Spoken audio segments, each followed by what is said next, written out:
In 525 BCE, the Persian king Cambyses II conquered Egypt. Soon afterward, according to Herodotus, he sent a vast army westward into the desert.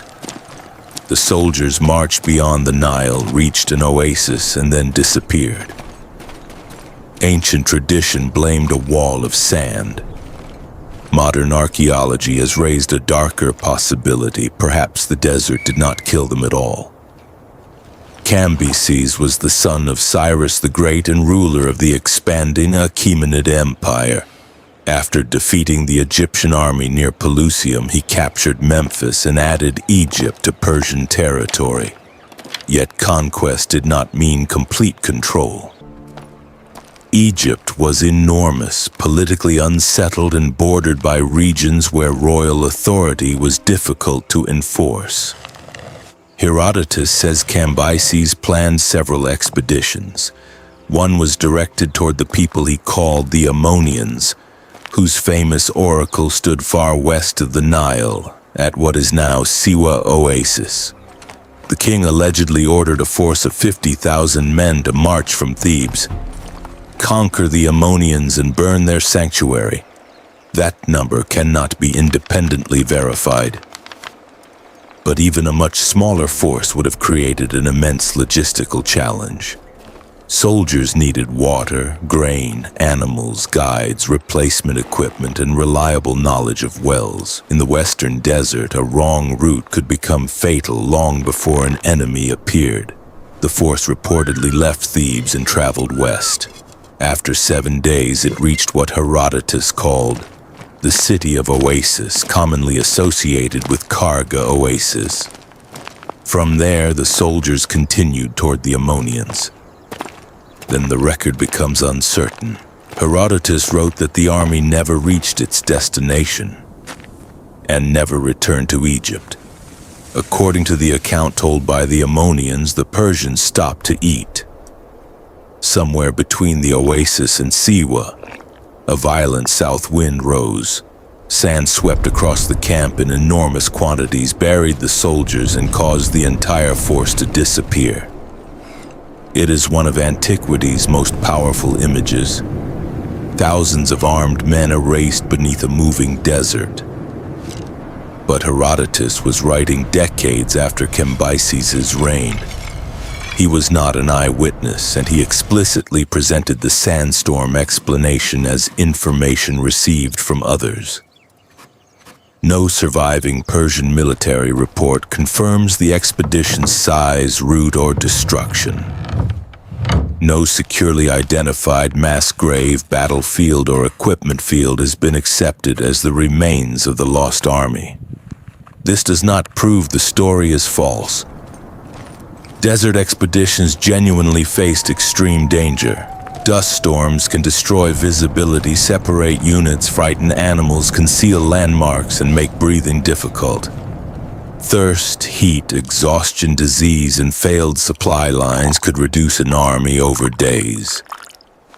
A disaster later remembered as one terrible storm may have been a much longer collapse.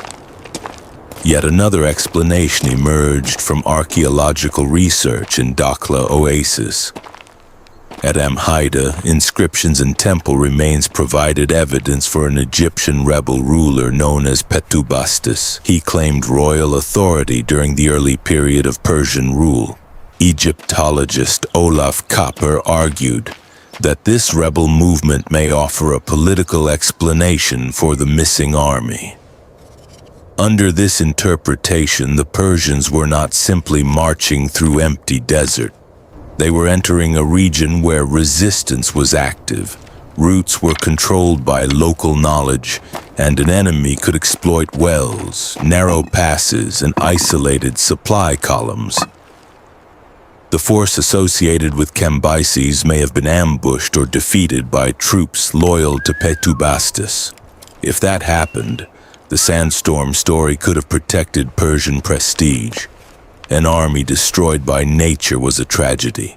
An army destroyed by rebels was a humiliation, and evidence that the conquest of Egypt remained incomplete. But this theory also has limits.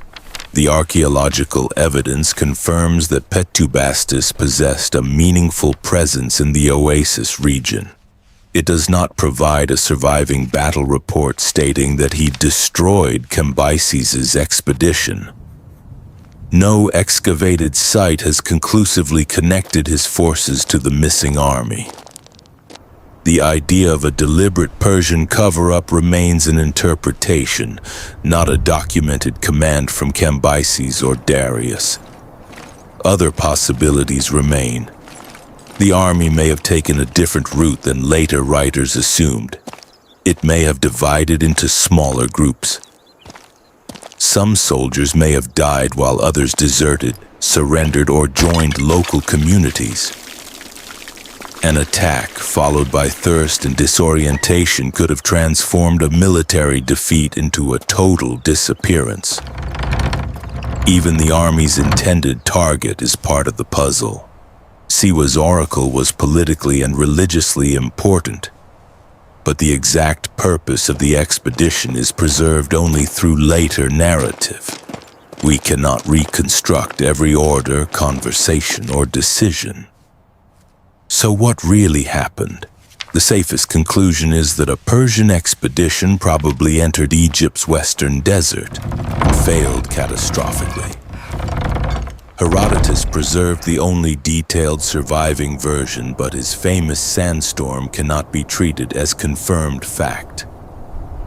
Archaeology has shown that organized Egyptian resistance existed in the Oasis region, making military defeat more plausible than earlier generations realized. The lost army of Cambyses therefore remains lost in two different ways. Its physical remains have not been securely identified, and the truth has disappeared behind competing memories. Disaster, rebellion, and imperial reputation. Perhaps future excavation will uncover a Persian camp, weapons, human remains, or an inscription that changes the debate. Until then, the desert offers no final answer. Only a warning about how easily defeat can become legend. Centuries later, Alexander the Great would risk his own desert journey to reach the same Oracle of Amun at Siwa. In the next documentary, we will investigate why that oracle mattered to one of history's greatest conquerors. Subscribe for carefully researched stories from world history. And tell us in the comments, were Cambyses' soldiers buried by a storm, defeated by rebels, or destroyed by both?